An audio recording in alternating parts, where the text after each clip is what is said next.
유대인의 나음이 무엇이며 할례의 유익이 무엇이냐? 범사에 많으니 우선은 그들이 하나님의 말씀을 맡았음이니라. 어떤 자들이 믿지 아니하였으면 어찌하리요? 그 믿지 아니함이 하나님의 믿으심을 패하겠느냐? 그럴 수 없느니라. 사람은 다 거짓되되 오직 하나님은 참되시다 할지어다. 기록된 바 주께서 주의 말씀에 의롭다함을 얻으시고 판단 받으실 때에 이기려 하심이라 함과 같으니라. 그러나 우리 불의가 하나님의 의를 드러나게 하면 무슨 말하리요? 내가 사람의 말하는 대로 말하노니 진노를 내리시는 하나님이 불의하시냐? 결코 그렇지 아니하리라. 만일 그러하면 하나님께서 어찌 세상을 심판하시리요? 그러나 나의 거짓말로 하나님의 참되심이 더 풍성하여 그의 영광이 되었다면 어찌 내가 죄인처럼 심판을 받으리요? 또는 그러면 선을 이루기 위하여 악을 행하자 하지 않겠느냐? 어떤 이들이 이렇게 비방하여 우리가 이런 말을 한다고 하니 그들은 정죄받는 것이 마땅하니라. 아멘. 네, 우리 다시 한번 인사하면 좋겠습니다. 오늘도 수고 많으셨습니다. 힘내시고 말씀 듣고 기도하는데 힘내시기 바랍니다. 감사합니다. 네, 우리가 오늘 로마서 13번째 어느새 시간을 맞이하고 있습니다. 지금 바울은 이방인들보다 자신들을 우월하게 여겼던 유대인들의 죄의 문제를 다루고 있습니다. 그들은 그 누구보다도 자긍심이 대단했고 자부심이 남달랐습니다. 이유가 없고 근거가 없진 않았습니다. 그들이 하나님과의 관계 속에서 무엇보다 그런 자긍심을 갖고 있었던 것은 가장 중요한 두 가지 때문이었습니다. 그 하나는 율법이요, 또 하나는 할례입니다. 너무 잘 아시는 것처럼. 유대인들은 이것을 근거로 하나님께서 자신들을 특별한 백성으로 부르셨다라고 하는 것이죠. 그들에게 주어진 율법과 할례가 하나님의 특별한 은혜이긴 하지만 그렇다고 그들이 특별한 건 아니죠. 하나님이 우리를 사랑하실 때 우리가 가치 있어서 사랑하신 게 아니라 사실은 엄밀히 말하면 그 사랑이 우리를 가치 있게 만들어주는 것이죠. 그러나 이들은 그들이 둘러싼 것들로 자신들을 설명했고 자신들의 존재를 드러낸 도구로 쓰였던 것입니다. 봐라, 우리에게 율법이 있다. 봐라, 우리 할례 받았다. 뭐 이런 식인 거죠. 그래서 더 나아가서 어디까지 이 생각이 뻗쳤냐면 이방인들은 마땅히 정죄받아도 마땅하지만 심판하실 때 이런 특별한 조건으로 인해 호의를 베풀어 주실 거라는 남다른 기대가 있었던 겁니다. 그래서 우리가 2장 시작을 살펴보면서 그들이 그렇게 말했다고 하지 않습니까? 달리 심판하실 것이다. 근데 그렇지 않다라는 것이죠. 이에 바울은 율법을 소유한 것만으로 할례를 행했다는 것만으로 하나님의 심판으로부터 면죄부를 부여받았다고 생각하는 것 자체가 잘못됐음을 말합니다. 왜죠? 하나님의 심판은 너 율법 있어 없어가 아니라는 것이죠. 그렇게 되면 이방인들이 너무 억울하잖아요. 너 할례 했어 안 했어? 그러면 이방인들이 너무 답답하잖아요. 하나님의 심판의 기준은 유대인이든 이방이든 오직 그 기준은 진리이고 그 진리대로 행했는지를 보신다는 것이죠. 한마디로 이것을 로마서 2장에서 이렇게 말했습니다. 하나님은 외모로 사람을 취하지 않으신다. 여러분, 우리는 외모를 얼마나 사람들의 바라볼 때 그 외모가 그 사람의 죄 있음을 추정할 때 영향력을 얼마나 줘요. 저 같은 상은 범죄 취급을 잘 안 받아요. 어디 가도 목사님이죠 그래요. 큰일 났어요.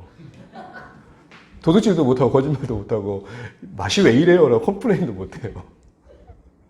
근데 어떤 분들은 억울하게 진짜 뭐 범죄자처럼 그런 대우를 받을 때가 있잖아요. 그래서 정말로 공의롭지 않은 판단이 이루어질 때는 우리가 족족 듣잖아요. 하나님 그런데 외모로 보시지 않는다는 거 얼마나 감사해요. 그렇기 때문에 말하고자 하는 요지는 너희들이 율법과 할례와 상관없이 하나님의 뜻을 지키지 않고 있다면 그걸로 심판받는다라는 것입니다. 듣고 보니 이 유대인들이 그렇구나 하면 좋을 텐데 유대인들의 특징이 뭐였습니까? 세 가지였죠. 판단. 항상 남들을 판단하는 자리에 있었고 정작 그럼에도 그렇게 살지 못했던 모순. 그럼에도 불구하고 잘못을 고치자는 뭐였죠? 고집. 이 판단과 모순과 고집이 전작의 삼법칙 같은 느낌이었는데 전유와 전 하여튼 네. 이 세 가지가 유대인들의 가장 고질적인 문제였던 것이죠. 그런 모습들을 지금 오늘 우리가 이건 3장에서 보여주고 보게 됩니다. 이쯤 되면 인정은 말한데 고집스러움을 보여주는 내용이 우리가 읽은 1절, 8절에 나옵니다. 그들은 바울의 이야기의 반론을 펼치면서 그들의 자신들의 정당함을 내세우고 또 뻔뻔한 항변을 보이는데 바울은 이것을 어떻게 표현하고 있냐면 자문자답하듯이 유대인들의 예상되는 질문과 그 반론을 스스로 묻고 답하는 형식으로 지금 펼치고 있는 내용이 1절부터 8절입니다. 사실 언뜻 보면 잘 이해가 되지 않는 부분이 있는데 오늘 잘 따라가시면서 오늘 명확하게 오늘 본문이 좀 이해되셨으면 좋겠습니다. 우선 가장 먼저 하는 자문자답은 투덜대면서 다음과 같이 묻는 내용이었습니다. 이런 거죠. 유대인들의 입장에서 바울 당신의 지금까지 말대로라면 율법과 할례가 심판 앞에서 그렇게 무용지물한 것이라면 하나님께서 유대인으로 우리를 구별하여 선택하심은 무엇이며 그것을 증거하는 할례 받았다는 것은 도대체 유익이 뭐냐. 애초에 그렇게 무용지물이라면 우리에게 주실 이유가 있었겠느냐라는 얘기를 한 겁니다. 그것이 1절에 나왔습니다. 우리 1절 한번 읽어볼까요? 시작. 그런즉 유대인의 나음이 무엇이며 할례의 유익이 무엇이냐. 나음과 유익은 같은 말입니다. 그렇게 말한다는 거죠. 바울의 논리는 사실은 율법과 할례가 소용없다는 말은 아니었잖아요. 율법이 있더라도 순종하지 않으면 그 율법은 의미 없다. 그 얘기를 하는 거였거든요. 바울의 논리는 율법과 할례가 소용없다는 게 아니라 그들이 언약 백성으로서 무책임하고 그 언약의 관계 속에서 하나님 백성으로서 그 책임을 다하지 않는 불성실함을 지적하는 거였죠. 순종하지 않으면 율법과 할례는 의미 없다는 말이었습니다. 그런데 그들은 마치 바울이 율법과 할례 그 자체를 부정하는 것처럼 몰아가고 있죠. 이걸 우린 전문용어로 뭐라 그러죠? 물타기다. 여러분 쉽게 예를 한번 들어볼게요. 부모님들이 가끔 진짜 속상한 마음에 이렇게 말할 때가 있어요. 야, 그렇게 할 거면 학교 다니지 마. 여러분 이렇게 얘기할 때 듣는 자녀들은 어떻게 받아들여야 맞는 거예요? 학교 다니지 마 라는 말은 학교 다니지 말로 받아들이면 안 되겠죠. 대려 이렇게 따진다고 생각해 보세요. 부모님 당신의 말대로 하면 학교 다니는 것이 그렇게 의미 없는데 저를 뭐하러 보내셨습니까? 이렇게 얘기하는 거예요. 학교 다니지 말의 의미는 뭡니까? 그렇게 하면 학교 다니는 게 무슨 소용이 있어? 이렇게 얘기하는 거 아닙니까? 바울이 그렇게 얘기한 거예요. 그렇게 하면 할례와 율법이 있으니 무슨 의미가 있어를 할례와 율법이 무용지물이다 말로 받아들이는 것 자체는 방금 자녀가 부모에게 그렇게 따진 것과 같은 논리로 반론을 펼치는 겁니다. 뭐예요? 자신이 잘못한 걸 결코 인정하지 않겠다는 것이죠. 이처럼 본질을 비껴가는 대응을 했던 것입니다. 여기서 바울이 뭐라고 답합니까? 2절입니다. 우리 2절 한번 읽어볼게요. 시작. 범사에 많으나 우선은 그들이 하나님의 말씀을 받았습니다. 바울은 그들의 질문에 부정하지 않으면서 너희가 유대인됨, 그걸 증거해주는 할례를 허락받음은 참 많은 유익이 너희에게 주어졌음을 보여주는 것이다. 범사에 너희들이 하나님께 먼저 부름받았다는 사실이 구원의 역사 속에서 얼마나 의미 있는지를 너희는 왜 모르니? 라고 대려 말합니다. 이런 거죠. 야, 학교 다니는 게 소용없다는 게 아니잖아. 학교 가봐. 얼마나 좋아. 좋은 만남들도 있고 배우는 것도 많고 밥도 공짜로 주고 수학여행도 가고 뭐 이런 얘기를 한 겁니다. 유대인들이 여러분 이방인의 입장에서 보면 사실은 좀 더 하나님의 그 은혜의 복을 더 많이 받은 건 사실이잖아요. 그런 가운데서 가장 큰 복을 뭐라고 말합니까? 하나님의 말씀을 뭐 했다고요? 맡았음이라. 이 말은 하나님께서 그들에게 하나님의 말씀을 맡기셨다는 겁니다. 말씀을 맡기셨다는 건 뭡니까? 그들의 이스라엘의 유대인의 정체성은 하나님의 그 말씀을 맡은 자로서 그 말씀을 분간하고 드러내고 그래서 빛이 되어서 세상으로 하여금 하나님을 알게끔 하는 제사상적 공동체를 말하는 것이죠. 다른 말로 말하면 계시적 공동체를 말합니다. 여러분 간혹 어떤 분들이 그래요. 아니 대한민국 역사도 모르면서 굳이 이스라엘 역사까지 왜 알아야 돼? 라고 말하는 분이 있어요. 이스라엘 역사를 우리가 알아야 되는 이유는 성경에 있기 때문이기도 하지만 이스라엘 역사가 바로 계시적 측면을 갖고 있기 때문에 그렇습니다.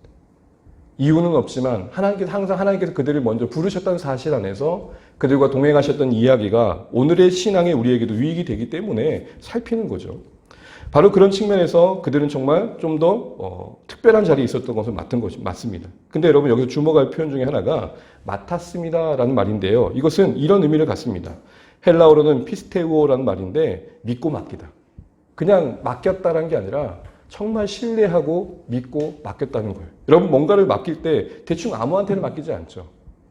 그래도 맡겼을 때 믿을 만한 사람, 그리고 그로 인해서 뭔가 결과가 진행될 것을 기대하면서 맡기는 거죠. 즉 하나님의 말씀을 맡겼다는 것은 하나님이 유대인들에게 그 사명을 잘 감당할 것을 신뢰하고 기대하는 마음으로 맡겼다는 거죠. 바꿔 말해서 유대인들의 입장에서는 하나님의 신뢰를 받고 위탁받은 자리에 있더라는 것입니다. 그런데 문제는 뭐예요? 이 맡겨진 바에 그들이 불성실했다. 이게 바울이 지적하는 바인 거죠. 맡기신 사명을 망각하고 주어진 그 특권에만 집중했고 그걸로 자신들의 자긍심을 삼는 데만 이용했다는 겁니다. 이거를 이렇게 표현할 수 있는 거죠. 특권의 사유화. 여러분 어떤 007이나 이런 영화물 같은 거 보면 좋아하십니까? 보면 특별한 임무를 맡고 있는 어떤 나라 정보를 위해서, 나라의 어떤 안전을 위해서, 안보를 위해서 특별한 임무를 맡은 이런 첩보물들의 영화들을 보게 되면은 그 임무를 수행하는 요원들은 장비나 이런 것들이 특별하죠. 아무한테나 주는 거 주지 않아요. 껌을 주지만 껌이 뭐예요? 폭탄이죠. 네. 펜을 주는데 펜이 아니고 뭐예요? 영화를 안 보십니까 요즘? 뭐가 많이 나와요. 구두를 신는데 구두가 아니고 뭐 거기서 뭐가 나오고. 그러니까 특별한 걸 주어졌으니까 뭐예요? 그게 하나의 특권이죠. 네. 그런데 여러분 만약 이렇게 생각을 해보세요. 그런 특권과 같은 특수 장비를 부여받은 요원이 당근 거래를 해본다는 거예요. 이거 내가 지금 쓸 거 아닐 것 같으니까 팔아먹어야겠다. 네. 여러분 이렇게 했을 때 이것은 주어진 목적을 위해, 사명을 위해 주어진 어떤 특권과 특별한 기회가 사유화된 거죠. 이럴 때는 여러분 요원을 보낸 국가 입장에서 어떻게 할까요? 바로 소환해가지고 문책을 하겠죠. 바로 이런 상황인 겁니다. 여러분 여기서 한번 생각해 볼 것이 있어요. 맡기셨다는 것을 기억하십시오. 여러분 저는 이 말씀 보면서 되게 마음이 좀 뜨거워졌어요. 여러분 그림을 한번 그려보시죠. 이스라엘 백성들에게 맡기셨어요. 그래서 그들은 참여할 수 있었던 거예요. 주 안의 교회가 사역을 이끌어가는 게 아니라 하나님이 사역을 맡기시는 거고 거기에 우리가 동참하는 거예요. 의무감과 책무감을 넘어서 영광과 기회가 되어야 되는 거죠. 가만히 생각해 보십시오. 우리에게 사역은 어떻게 와닿고 있는가?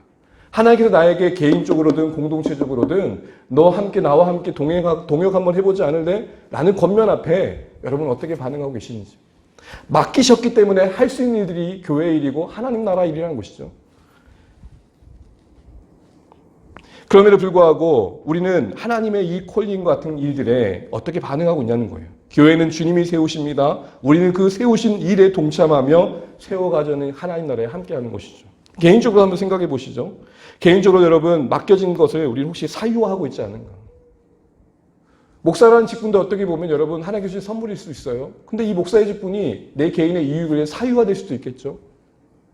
모든 것들이 하나님께서 주신 것들인데 그것이 사명과 연관되어질 건데 그렇지 않고 사유화되면 사명이 아닌 사유화가 되면 결국 그게 부패가 만들어지는 겁니다. 특권은 항상 책임이 뒤따르게 되어 있는 거예요. 그런 의미에서 여러분 오늘 이 맡겨진 일들에 대해 맡은 바의 자리에서 유대인들이 보였던 모습을 보며 우리를 돌아보게 되는 겁니다. 바울은 그들의 그 불성실함을 지적했는데 결국 그들은 다시 본질을 흐리면서 잘못된 반론을 펼쳤던 것이죠. 바로 그런 그들에게 본질을 다시 한번 상기시켰던 겁니다.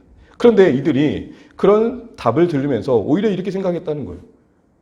이어서 이렇게 얘기를 하는 겁니다. 앞서 요원의 얘기를 들자면 그 요원이 이제 문책을 받고 이런 질문을 받죠. 왜 당신은 그렇게 사적으로 그 특별한 무기를 팔았습니까? 라고 할 때 이렇게 말하는 거예요.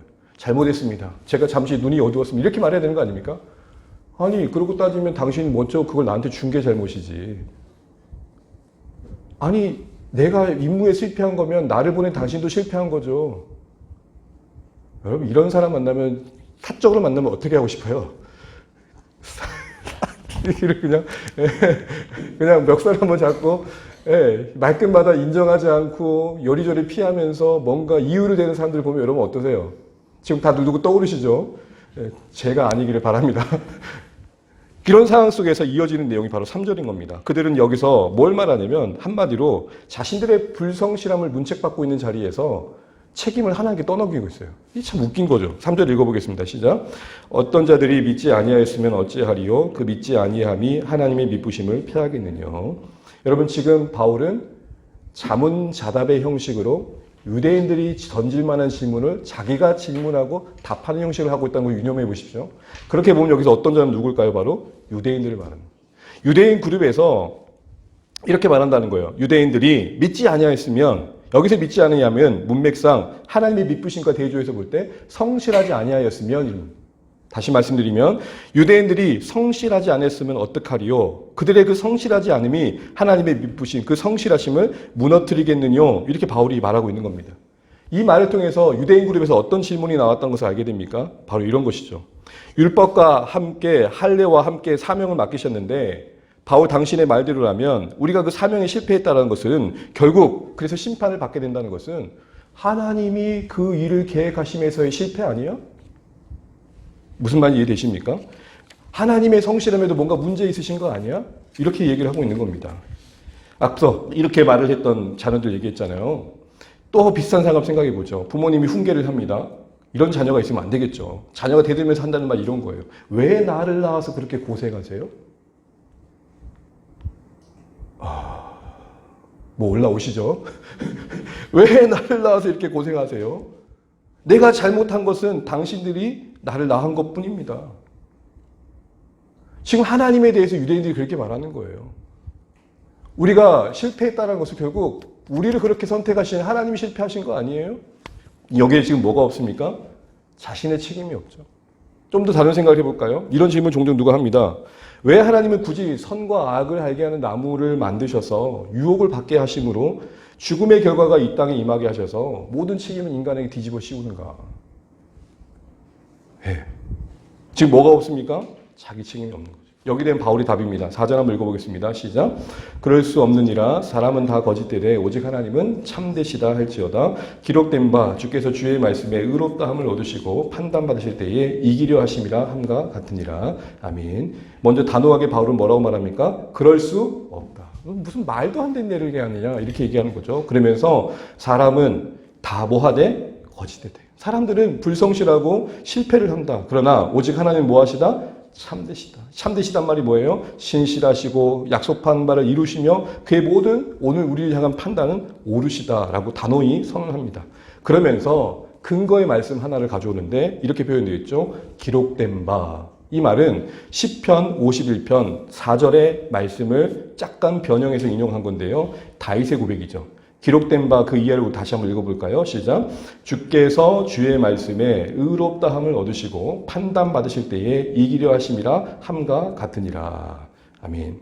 다윗이 이렇게 기도했다라는 겁니다. 여러분 왜 다윗의 이야기가 갑자기 나왔을까요? 여러분 유대인들이 껍벅 주는 몇 명의 인물들이 있죠. 처음 누구예요? 아브라함, 또 모세, 그리고 다윗. 다윗 그러면 다윗? 이런 느낌 아시겠죠? 다윗을 꼬뻑꼬뻑 한단 말이에요. 그렇게 얘기하는 거예요. 너희들이 다윗 하는데 다윗 좀 본받아라.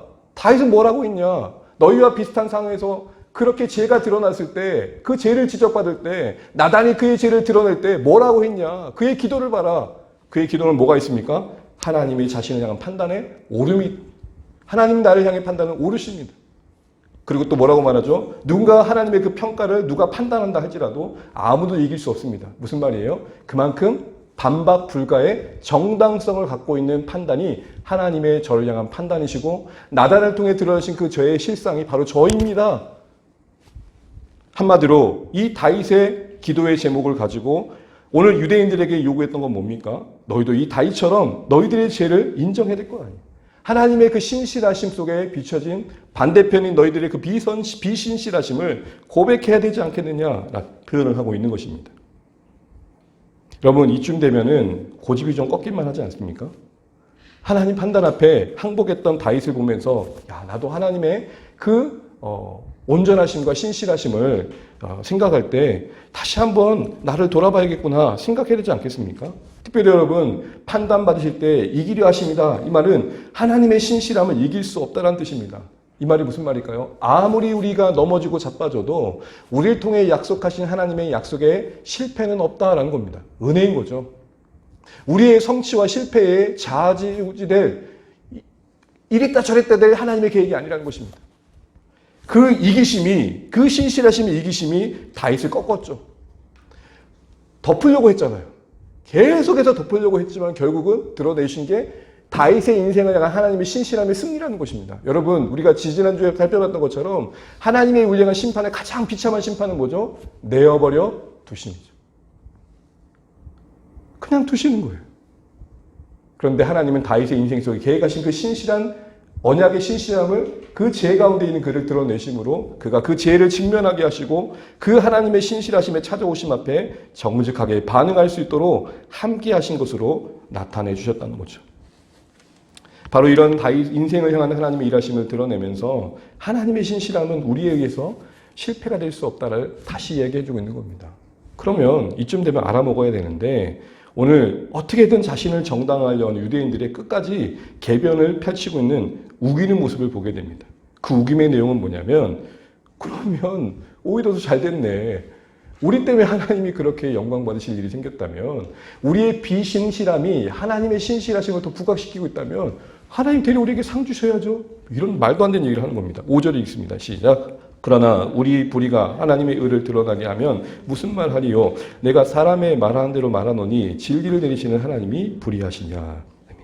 자문자답의 형식으로 바울은 그들의 예상된 질문에 답을 하고 있다고 말씀드렸습니다. 그런 의미에서 우리의 불의는 유대인들의 불의를 말합니다. 유대인들의 불성실함. 여러분, 의는 관계 속에서의 책임을 다하지 않음이죠. 이 비신실함은 곧 사명에 순종하지 않음을 말합니다. 그런데 그게 하나님의 성실하신과 오르심을 더 드러냈다라는 겁니다. 다윗이 실패했지만 그 실패 때문에 찾아오신 하나님의 신실하심은 더 실패만큼 빛나고 있죠. 그렇잖아요? 하나님의 용서와 하나님의 국률이 얼마나 크신지가 더 다윗의 실패 속에서 빛나고 있잖아요. 이렇게 말하는 겁니다. 그래서 유대인들은 하나님이 오히려 우리들에게 진노를 내리시면 안 되고 그렇기 때문에 상을 주셔야 된다는 겁니다. 왜요? 우리의 불성실함이 오히려 하나님의 성실함을 더 선명하게 드러내고 있기 때문이라고 말하고 있는 것입니다. 우리가 잘못해서 하나님이 용서를 베푸면 하나님 더 멋져지시는 거잖아요. 이런 얘기를 하고 있는 겁니다. 쉽게 예를 들죠. 어떤 한 범죄자가 붙잡혔어요. 형사에게. 아주 골칫거리였어요. 심각한 범죄자였어요. 그런데 이 심각한 범죄를 붙잡은 것으로 인해서 형사가 승진을 하게 됩니다. 다른 사람들에게 인정을 받게 됩니다. 그 범죄자가 되려 형사에게 이렇게 하는 거예요. 어이 형사 양반 고마워하소 나한테. 왜? 나를 잡아서 당신이 승진한 거 아니요? 참 이건 지금 유대인들의 논리가 딱 이 논리입니다. 나 때문에 승진했으니까 고마워하라는 겁니다. 범죄자가 붙잡히면 자신의 범죄에 대한 책임을 기억하고 자신의 잘못을 인정하고 그 형벌 앞에서 뭔가 두려움이 있어야 되는데 오히려 당당하더라는 것이죠. 이게 바로 지금 5절에 우리의 불의로 하나님이 더 의로워지셨다면 하나님이 우리를 심판하시고 말 안 되죠. 이런 억지를 부리고 있는 유대인의 모습이 표현되어 있는 내용인 겁니다. 거기에 대해서 바울이 뭐라고 말합니까? 우리 6절 3반절 한마디 읽을까요? 시작. 결코 그렇지 아니하니라. 이게 너희들 진짜 그렇게 생각하면 안 돼. 그렇게 생각하지 않길 바래 라고 말하고 있는 것입니다. 그러면서 그 이유 두 가지를 말합니다. 6절 이하에 보게 되면은 뭐라고 말하죠? 결코 그렇지 않느냐니라. 다음에 한번 내용을 읽어볼까요? 시작. 그러하면 하나님께서 어찌 세상을 심판하시려. 첫 번째 이유를 뭘 말합니까? 너희들의 주장대로 불의를 행한 자가 오히려 상을 받게 된다면 이거는 공평하신 하나님과 너무 맞지 않지 않느냐. 상식적인 이야기로 반론을 펼칩니다. 강도에게 범죄자에게 상 주신 하나님 감히 생각할 수 없다는 거죠. 만약 그런 하나님이라면 세상을 심판할 자격이 있습니까? 없습니까? 여러분 어떤 장관이 세워지고 국가의 공직자가 세워질 때 거치는 게 뭐죠? 뭔 청문회를 거치죠? 인사청문회를 거치죠. 거기서 뭘 하는 겁니까? 이 사람이 정말 도덕성과 윤리적으로 책임감 있게 이 책무를 감당할 수 있도록 변별하는 거잖아요. 거기서 그 사람의 모든 것들이 거기서 다 드러나게 되고 확인되잖아요. 업무와 관련된 것들이. 지금 그런데 만약에 누가 봐도 그 업무를 감당하기에 불이함이 있고 관련돼서 뭔가 잘못된 것이 있음에도 불구하고 딱 임명을 했다고 생각해 보세요. 그럼 그거는 잘못된 것을 우리가 상식적으로 알고 있는 거잖아요. 하나님께서 불의한 자들에게 상을 주신다는 것은 너희들의 요구대로 그렇게 된다는 건 진짜 말이 안 되는 거다. 그건 하나님의 성품과 맞지도 않다는 거예요. 여러분 하나님이 모든 것을 하실 수 있지만 못하신 거 딱 한 가지가 있어요. 그게 뭘까요? 하나님은 그 자신의 성품을 거스리지를 못해요. 한 번 우리를 끝까지 포기하지 않겠다는 사랑을 보이신 그 하나님의 사랑은 진짜 그대로 그 사랑이에요. 하나님의 국률과 하나님의 모든 공의와 하나님의 모든 성품들은 그대로 우리 삶 가운데 임하고 있고 적용되고 있다는 것이죠. 그 성품을 거스르지 않으신다는 겁니다. 우린 때론 약속했던 것도 기분 따라, 감정 따라, 환경 따라 바뀌지만 하나님은 그렇지 않으신다는 거죠. 두 번째로 결코 그렇지 않음의 이유를 말합니다. 우리 7절 한번 읽어볼게요. 7절 시작. 그러나 나의 거짓말로 하나님의 참되심이 더 풍성하여 그의 영광이 되었다면 어찌 내가 죄인처럼 심판을 받으리요. 여러분 7절만 보면 거짓말 때문에 하나님이 영광 받으신다라고 이해됩니다. 그렇죠? 내 거짓말로 하나님 영광 받으시면 내가 심판받는 게 말이 안 된다라고 이야기하는 것 같아요. 그래서 신천지는 이 말씀을 가지고 모략이라는 말을 풀어갑니다. 우리가 거짓말하는 것은 하나님의 영광을 위한 것이니까 잘못이 아니다.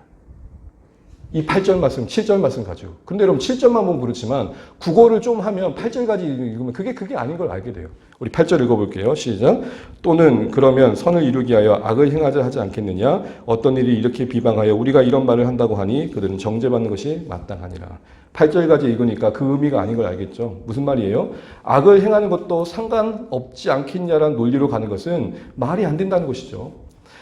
너희들의 말대로 하면 진짜 이렇게 된다는 겁니다. 악행을 정당화할 수 있는 여지를 주고 만다는 것이죠. 너희들의 논리로 하면 거짓말을 하는 것조차 심판받을 일이 되지 않게 되는데 그렇게 되면 선을 이루기 위해 하나님의 영광이 된다면 뭘 해도 상관없다는 말이 성립된다는 것인데 그게 말이 되지 않지 않느냐. 그 이야기를 하는 가정 속에 거짓말이 영광이 된다는 얘기가 나온다는 겁니다. 그러니까 거짓말이 진짜 영광이 된다는 말이에요? 안 된다는 말이에요?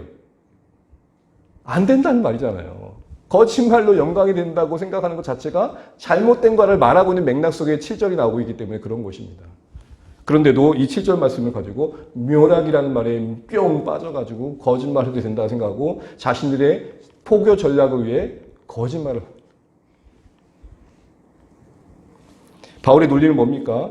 너희들이 생각대로 하면 정말 하나님은 그 성품을 부정할 수밖에 없는 말도 안 되는 상황이 되는 거고 공의롭게 심판할 수 없는 분이 되실 뿐만 아니라 인간사에 너희들의 논리가 적용되면은 내 이익을 위해서라면 다른 사람 뒤통수 쳐도 아무 상관없다는 게 허용되는 거 아니겠냐. 지금 너희들 무슨 말 같은 말을 해라. 계속 이야기를 하고 있는 것입니다.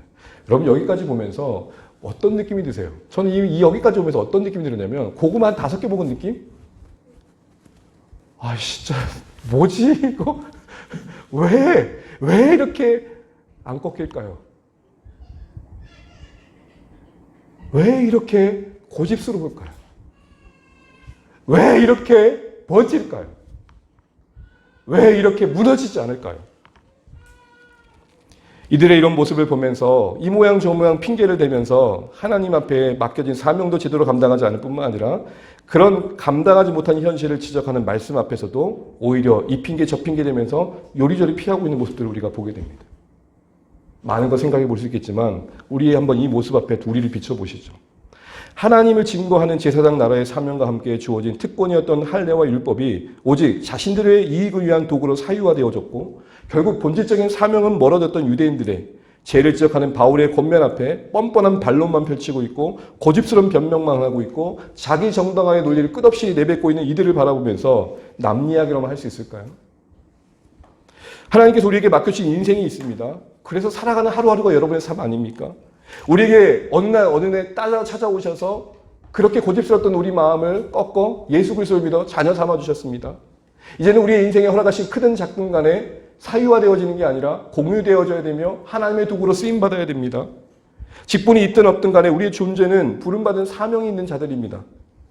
우리의 인생의 모든 것이 결국은 지난날 돌아볼 때에 하나님 앞에 한 번뿐이었던 우리의 인생이 그래도 되돌아봐질 때에 후회가 없지는 않지만 그래도 참 애썼다. 하나님 앞에서는 호흡 한 가닥 남긴 그 시점에는 그래도 좀 애썼다 라고 하는 삶이 되어야 되지 않겠습니까? 하나님께서 우리에게 맡기셨기에 할 수 있는 일들이 우리에게 주어졌다는 사실들 속에 정말 두렵고 떨림으로 살아가야 되지 않겠습니까? 그런데 혹시 우리는 우리의 하나님의 말씀 앞에서 수많은 겉면 앞에 너가 바뀌어야 될 부분이 있어. 네가 좀 변화될 부분이 있다고 하는 말씀 앞에 주변의 상황을 탓하고 어떤 여건을 탓하면서 끝없이 내가 책임져야 바뀔 수 있는 부분들을 우리는 핑계대며 미루고 있지 않느냐라는 것입니다. 물론 유대인처럼 개변까지는 펼치지 않으실 겁니다. 그런데 우리는 하나님의 말씀에 힘없는 두드림 앞에 하나님 그런 말 하잖아요. 그럼 한 거 아시잖아요. 왜 그러세요 오늘따라. 뭐 이런 식으로 자꾸 뭔가 밀어내고 계시진 않냐고요. 우리 한 번뿐인 인생입니다. 우리에게 허락하신 맡기신 바가 이 핑계 저 핑계로 세월의 흐름과 함께 지나갈 때에 우리가 하나님 앞에 온전히 드릴 수 있는 날들은 그리 많지 않을 겁니다. 저는 바울의 이 자문자답의 반론 속에 답답함도 있었지만 그 답답함을 계속해서 두드리시는 결국은 그들을 어떻게든 변화시키려고 하시는 하나님의 일하심도 보게 됩니다. 끝없는 하나님의 찾아오심을 외면치 않고 세밀한 음성이든 두근두근인 감동이든 어떤 모양으로든 찾아오신 하나님의 여러분의 방문 앞에 마음문 활짝 열고 우리가 바뀌어야 될 것들을 인정하고 그래서 변화되어진 것들을 경험해 갈 수 있는 우리 삶이 되시기를 주님의 이름으로 축복합니다. 우리 인생에 맡겨진 바가 하나님의 도구가 되어져서 쓰임 받기를 기대하고 이 일을 위해 내가 먼저 좀 더 인정해야 될 것들을 돌아보면서 하나님 앞에 은혜와 긍휼을 간구하는 자리에 우리가 있길 바랍니다. 주님, 저는 힘이 없습니다. 좀 도와주십시오. 이런 고백으로 우리에게 허락하실 삶의 자리가 맡기신 바를 하나님의 뜻대로 사용함으로 말미암아 영광스러워지고 복되어질 수 있기를 주님의 이름으로 축복합니다.